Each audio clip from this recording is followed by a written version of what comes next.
Allohning ismlaridan Yavadud ismi bilan ko'p ishlayman va mana shuni hayolimga kelgan bu obrazlarni yozishga, chizishga harakat qildim. Bu oddiygina neyro art bo'lganlar juda katta energiya berdi menga. Kuzgi tasavvuf deb nomlanadi.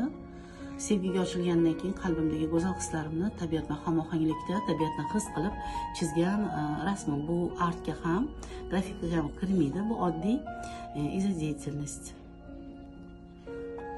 Bu esa kuzgi xazon rezgi, ya'ni kuz faslida o'zingizdan ketgan, ishlatib bo'lgan yechimlarni, masalalarni qo'yib yuborish, ya'ni daraxtlarning bargi to'kilishi bilan bog'liq bo'lgan holatlarni neyrodrevo algoritmida chizish va yangi maqsadlarni yo'lga qo'yish, eskisini qo'yib yuborish algoritmidir. Bu esa albatta qalb neyronlari bilan ishlash, ya'ni qalbga tushish, kuzgi xotimalar, xotiralar bilan birga sarhisob va 3-ko'zning ochilishi.